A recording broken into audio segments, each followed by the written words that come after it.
মাথার অর্ধেকটা নাই এবং ওর কিন্তু মানে পুরো পোকায় খেয়ে ফেলছে। তো এই যে একটা সুস্থ মানুষ বেঁচে আছে তাকে পোকায় খাইতে কতদিন লাগে? মানে আপনি চিন্তা করেন, আমাদের বিড়াল থাকে বেডরুমে, হ্যাঁ বেডরুমে, আর মানুষ থাকে ফুটপাতে, তাকে আবার পোকায় খেয়ে ফেলে। আমি কিন্তু সময় টেলিভিশন, আপনার যে চ্যানেল 24 চ্যানেল আই, যত টেলিভিশন আমাকে নিয়ে নিউজ করেছে, রিয়াদকে নিয়ে, আমি একটা কথা বলেছিলাম যে এই সমাজ আসলে মৃত্যু ব্যক্তিদের দাফনের কাপড় দিয়ে দায়িত্ব এড়াতে চায়। এই কথাটা কিন্তু আমি আগামী প্রজন্মকে উদ্দেশ্য করে বলছিলাম। প্রায় 6টা টেলিভিশনে একটা ইন্টারভিউতেও বলেছিলাম যে আমার মাকে আমি দেখেছিলাম ছোটোবেলায় যে হলুদ মরিচের গুঁড়ো দিয়ে মুরগির চিকিৎসা করে, মানে হলুদের গুঁড়া দিয়া। ঠিক আছে, তো একটা মানুষ চিকিৎসা পাচ্ছে না। আমার প্রশ্নটা বাংলাদেশের মানুষের কাছে, একটা মানুষ পোকায় খাইতে কতদিন লাগে? 6 মাস 1 বছর। তো সেই 6 মাস 1 বছরে এই মানুষটাকে কেউ না কেউ খাদ্য দিয়েছে, কিন্তু হাসপাতাল পর্যন্ত কিন্তু আসেনি। আসসালামু আলাইকুম। আমরা উপস্থিত হয়েছি এখন ঢাকা মেডিকেলে। আপনারা দেখতেছেন এই অজ্ঞাত রোগী রাস্তায় পড়েছিল দীর্ঘ 14 দিন আগে। পোকা, অসংখ্য লাখ লাখ পোকা ছিল আর মাথায়, দেখতেছেন না? এই আমাদের শাকিল ভাই এবং শাকিল ভাইয়ের টিম সহকারে 14 দিন আগে রাস্তায় থেকে উঠাইছে। দিদি তাকাও, রাস্তা থেকে উঠে নিয়ে আসছে। আমি শাকিল ভাইয়ের সাথে একটু কথা বলবো। শাকিল ভাই একটু বলেন আসলে কিভাবে কি হইলো আর কি পরিস্থিতি এখন আছেন? গেল 26শে জানুয়ারি প্রায় রাত 11টার দিকে আমি ঢাকা মেডিকেলের ফুটপাথ থেকে বন্ধু বান্ধব নিয়ে হেঁটে যাচ্ছিলাম। জি। তো আমার নাকের সামনে মানে আমার নাকে একটা দুর্গন্ধ প্রবেশ করে, যে মানুষ পচা দুর্গন্ধ। এটা খুবই খারাপ একটা দুর্গন্ধ। তো আমি আমার সাথে যারা ছিল তাদের নিয়ে আসলে দুর্গন্ধটা কিসের আমরা খুঁজি। তো আমরা পরেই দেখতে পাই যে আসলে মানে তখন আমরা চা খাচ্ছিলাম। তো তখন আমরা দেখি যে ওর শরীরে জ্যাকেট ছিল, জামা কাপড় ছিল ছেঁড়া নোংরা, ওগুলো আসলে দূষিত রক্তে, মানে রক্তাক্ত, একেবারে অবস্থা খুবই খারাপ। তো আমরা তারে জিজ্ঞেস করি আপনি কি হাসপাতালে যাবেন কিনা, কথা বলার চেষ্টা করি। উনি তখন আসলে কোনো কথা বলে না। তো এরপরে আমরা আসলে ওকে কিছু খাবার কিনে দেই, যে খাবারের মাধ্যমে আসলে কথা বলে কিনা। তো যখন আমরা রুটি কলা এগুলো দেই, তো পানি দেই, তো উনি খাওয়ার পরে ওনারে দেখি যে তারপরেও কথা বলে না। তো ওনাকে বললাম যে হাসপাতালে যাবেন, তাহলে চলেন। তো উনি উঠে দাঁড়াইছে। একজন অজ্ঞাত রোগী রাস্তায় পড়েছিল, চেনে না জানে না, কোনো কিছুই নাই, পোকা ধরছে। সেই রোগীকে এই যে 10টার সময় ডিউটি শেষ করে এসে 12 ঘন্টা ডিউটি করে এসে আবার এখানে এসে ডিউটি করতেছে ঢাকা মেডিকেল কলেজে একজন মানুষ। তাহলে একজন মানুষ, এখানে আরও 4-5 জন আছে যারা এই দীর্ঘ 14 দিন ধরে এই কষ্টগুলো করতেছে। 24 ঘন্টা 24 আওয়ার যে ওকে ছাড়লি তো চলে যাবে। হ্যাঁ, মানে আসলে কি বলবো, বলার মতো কোনো ভাষা না। আসলে মানবিকতা মানে বিলীন হয়ে গেছে, হারিয়ে গেছে বলা যাবে না, বিলীন হয়ে গেছে। তবে এই যে বিলীন হওয়ার মধ্য থেকেও কয়েকজন মানুষ আসলে বেঁচে আছে বলে, তাদের মধ্যে মনসত্ত্ববোধ আছে বলেই হয়তো বা চিকিৎসাটা এখনও কন্টিনিউ করা যাচ্ছে। কারণ ফেসবুকে কিছু পরিচিত মানুষ আসলে এখন পর্যন্ত 23 থেকে 24 হাজার টাকার মতো সাহায্য পাঠিয়েছে।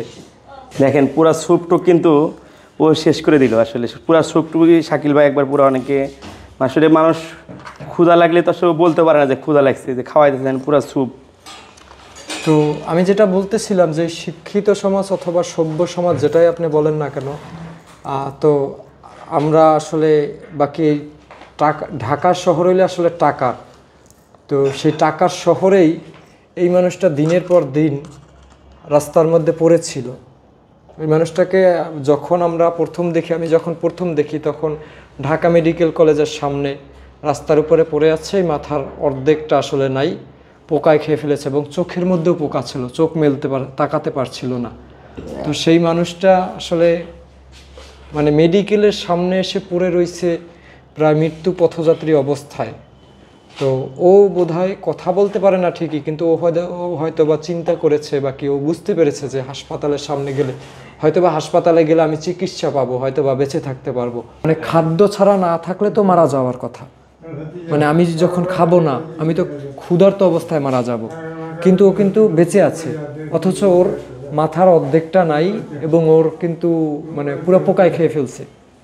তো এই যে একটা সুস্থ মানুষ বেঁচে আছে তাকে পোকায় খাইতে কতদিন লাগে? তো তাকে তো কেউ না কেউ খাবার খাওয়াইছে, কেউ না কেউ খাবার কিনে দিছে। ঠিক আছে, খাবার কিনে দিলে অনেক সওয়াব আছে। মানে সে মারা গেলে কেউ যদি দাফনের কাপড় দিয়ে মানে মাটি টিটি দিয়ে দেয় তাহলেও অনেক সওয়াব আছে, কিন্তু হাসপাতালে আসলে নিয়ে আসলে কোনো সওয়াব মানে নাই। বাকি অনেক ভোগান্তি। অনেকেই জানে যে আমি একটা হাসপাতালে চাকরি করি, ঢাকার স্কয়ার হাসপাতালে। তো আমার যখন ডিউটি থাকে তখন আসলে আমি ফেসবুকে নিয়ে একটা পোস্ট দিয়েছিলাম যে আমাদের একজন স্বেচ্ছাসেবক দরকার, আমি নিজেও দিছিলাম পোস্ট যে যদি কেউ থাকার জন্য প্রয়োজনে তার পারিশ্রমিক দেব, টাকা দিব, কারণ কেউ আসলে পোকায় খাওয়া মানুষের পাশে থাকতে রাজি না। ঠিক আছে, তো আসলে অনেক হতাশ হয়ে খুঁজে পাইনি, অনেক মাধ্যমে একজন স্বেচ্ছাসেবককে আসলে অনেক দূর থেকে আনাইছি যে তাকে বিনিময়ে পারিশ্রমিক দেব, এবং তাকে পারিশ্রমিক দেওয়া হয়। তো আমরা যখন অফিসে থাকি তখন সে রোগীর কাছে থাকে। ওকে তো আমরা একটা বেঁচে থাকার স্বপ্ন দেখাইলাম, এই স্বপ্নটা যেন ও যেন আবার রাস্তায় চলে না যায়। হাসপাতালে যখন আমি তুলে আনছি রাস্তা থেকে, তখন কিন্তু ওকে দুইটা কথা বলছি, তুমি আবার খাবার পাবা, তুমি খাবার খাইতে পারবা এবং ওষুধ খাবা, চিকিৎসা করলে সুস্থ হয়ে যাবা, তুমি যাবা। তখন কিন্তু রাজি হয়েছে, এবং ওরে যখন আমার টিমের সবাই ওরে হাত ধরছে, ও কিন্তু উঠা দাঁড়াইছে। এই যে যদি একটা কেবিনের ব্যবস্থা না করতে পারি, যদি আমরা 24 ঘন্টা কেউ পাশে না থাকতে পারি, তাহলে তো ও আবার খাদ্যের অভাবে বা চিকিৎসার অভাবে আবার তো রাস্তায় চলে যাবে। আমি তো চাইলে পারতাম যে হাসপাতালে ভর্তি করে দিয়ে আমার দায়িত্ব শেষ করতে। ঠিক আছে, এই 15 দিন কেন তাকে নিয়ে আমার লড়তে হবে, বাকি আমার টিমের লড়তে হবে, প্রয়োজনে পারিশ্রমিক দিয়েও লোক রাখতে হবে। ঠিক আছে, আমি চাই যে মানুষটা সুস্থ হয়ে যাকতে, সে তার পরিবারের কাছে তার মায়ের কোলে যেন, মা বাবা যদি বেঁচে থাকে তার কোলে যেন আমরা ফিরিয়ে দিতে পারি। তো এর জন্য আমরা যথাযথভাবে অনেক চেষ্টা করে যাচ্ছি। প্রধান এখন আমার লক্ষ্য হলো চিকিৎসা শেষ হলে বাংলাদেশে যদি কোনো একটা ব্যক্তি ওরে চিনে থাকে, সেই ব্যক্তিটাকে আমি খুঁজে বের করব। এটা পারবেন আপনি, কারণ এর আগে অনেক কাজগুলো করছেন। এর আগে কিন্তু 68,000 গ্রামে আপনি পোস্টার দেওয়া, মাইকিং করা, যা করা করছেন আপনি। কারণ আল্লাহর রহমতে শাকিলের একটা জিনিস ভালো আছে কি, আমি তো এটা বলতেছি সকলের ক্ষেত্রে, যে শাকিল যদি বলে যে এই কাজটা আমি করব, হোক সেটা ছোট অথবা বড় কাজ, যে কোনো কাজই হোক, যেমন ওকে চিকিৎসা করতেছে আল্লাহর রহমতে সব উপরওয়ালা থেকে যা হচ্ছে সব কিছু উপরওয়ালাই করতেছে। কারণ আর কারো চোখে পড়লো না, শাকিলের চোখে কেন এরকম পড়লো? শাকিলে কেউ বলেও নাই, ইচ্ছা করে নাকের গন্ধ পাইছে, গন্ধ পাওয়ার কারণে শাকিল চলে আসছে, এটাও একটা ব্যাপার। আর শাকিল যেহেতু ওকে সুস্থ করিবার ঠিকানাও আল্লাহর রহমতে ইনশাল্লাহ বের হবে। আর টিভিতে নিউজ হচ্ছে, আমরা যারা আছি প্রচার করতেছি, যদি সুস্থ হয়ে যায়। দেখেন, এই যে এর আগে যে এই ওর থেকে ভয়ানক যে রিয়াদের আমি চিকিৎসা করছিলাম, বাংলাদেশের প্রত্যেকটা মিডিয়া জানে, এবং টিএসসি তে মাথা অর্ধগলিত একটা চোখ ছিল না, মাথার অর্ধেক পুরো ছিল না, প্রায় মৃত্যু অবস্থায়। ডাক্তার যখন দেখে বলছিল যে রোগী মারা যাবে, তো সেই রোগী যখন 72 দিন চিকিৎসা করার পরে সুস্থ হয়, সে ছিল বুদ্ধি প্রতিবন্ধী, তার মার ছিল রাস্তার পাগল। হ্যাঁ, তো তার মার চিকিৎসা কিন্তু পরবর্তীতে আমি ওই ছেলেটা কেন আমার সামনে পড়বে, পড়বে বাকি কেনই সে সুস্থ হয়ে যাবে, ইতিহাস করা, পুরো ওয়ার্ল্ডে এরকম আমি আসলে সঠিক জানি না। তো সেই মানুষটা আমার ভালোবাসায় বাকি আমাদের সেবা যত্নে যখন সুস্থ হয়ে যায়, তার মা আবার যখন রাস্তার পাগল ছিল, এবং পরবর্তীতে কিন্তু ওদের পরিবারকে ভালো একটা স্বাবলম্বী করে দেওয়া হয়েছে। যে রিয়াদের ঘটনাটাই বলি, রিয়াদের জন্য কিন্তু আমি স্কয়ার হাসপাতালে ডিউটি শেষ করে আসার সময় বক্স নিয়ে টাকা কালেকশন করে কিন্তু তার চিকিৎসাটা চালাইছে। একেবারে চ্যানেল 71 টিভি কিন্তু সেটা স্পষ্ট উল্লেখ করে দিয়েছে যে সামাজিক যোগাযোগ মাধ্যমের সহযোগিতায় বক্স নিয়ে, সময় টিভিও কিন্তু প্রচার করেছে যে আমি বক্স নিয়ে টাকা কালেকশন করতেছি। ঠিক আছে, সেই টাকা কালেকশন করে কিন্তু তার চিকিৎসাটা আমি শেষ করলাম সেইভাবেই।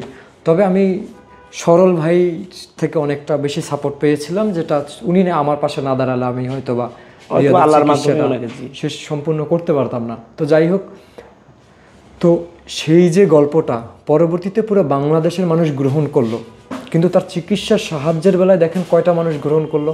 এটাই ঠিক আছে, তার চিকিৎসার টাকা যখন বক্স নিয়ে টাকা কালেকশন করতে গেলাম, তখনও চোরের অপবাদ নিতে হলো। তো এমন একটা দেশে আসলে মাঝে মধ্যে মনে হয় যে ভালো কাজ বাংলাদেশের জন্য না। আজকে 70 টাকার মতো ফান্ড আসছে, 70 টাকা আমি যেটা দেখছি, অথচ আজকের খরচ কত?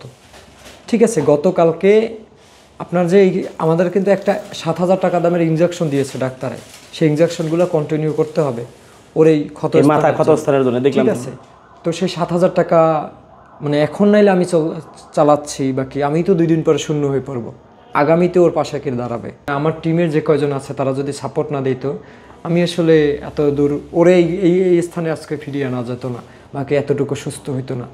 আসলে একটা মানুষ কিভাবে মানে পোকা খাইছে একটা মানুষকে, মানে মানুষ, আমরাও মানুষ, মানুষ মানুষ মানুষের মাথায় পোকা খাইছে, তাহলে একটা মানুষ কিভাবে হইতে পারে অজ্ঞাত রাস্তায় পড়েছিল শাকিল ভাই ঢাকা মেডিকেলে দীর্ঘ 15 দিন 14 দিন চিকিৎসা চলতেছে, আসলে ফান্ড কালেকশন করতে পারতেছে না, মাত্র এখন পর্যন্ত খরচ হয়েছে 60,000 টাকা প্লাস, কালেকশন হয়েছে মাত্র 24,000 টাকা। আমি সবাইকে অনুরোধ করতেছি আপনারা যে যা পারেন, একজন অজ্ঞাত রোগী, ও তো মানুষ, ওর তো বেঁচে থাকার অধিকার আছে, আছে না?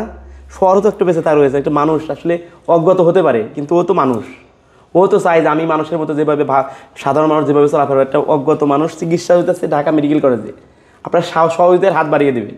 এ বললাম যদি কেউ সরাসরি আসতে চান যে না আমরা সরাসরি আসবো, রুগীকে দেখবো, ডোনেট করবো, দেখবো আসলে কি সততা কিনা, আরটিতে নিউজ করছে, এটা ঢাকা মেডিকেলের পুরাতন বিল্ডিংয়ের দোতলাতে, কেবিন নম্বর হচ্ছে 29A না। এই মানুষটার অধিকার আছে খাদ্য খাওয়ার এবং চিকিৎসা পাওয়া। তো আমরা বন্ধু বান্ধব মিলে উদ্যোগ নিয়ে ওর চিকিৎসা এবং খাদ্যটা নিশ্চিত করতে পেরেছি।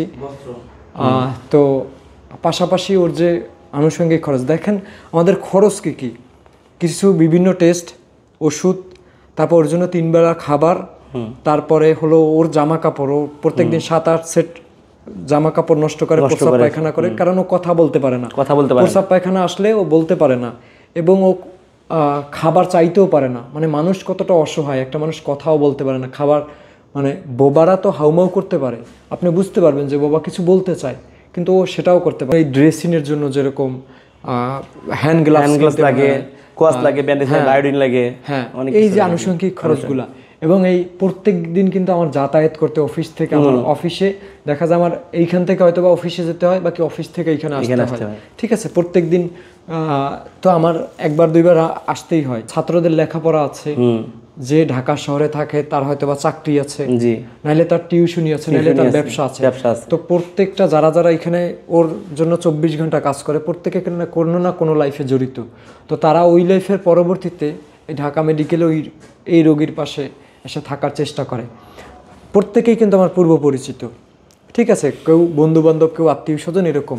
কিন্তু বাংলাদেশের প্রধান সারির একটা টেলিভিশন RTV যখন নিউজ করেছে, 10 লাখ মানুষ সেই নিউজটা দেখেছে, আমি কোথায় ভর্তি পুরো স্পষ্ট ভাষায় বলা আছে।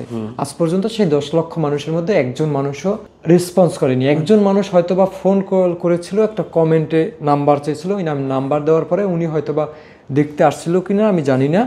তো সাহায্য এখন পর্যন্ত কেউ সরাসরি এসে করে যায়নি।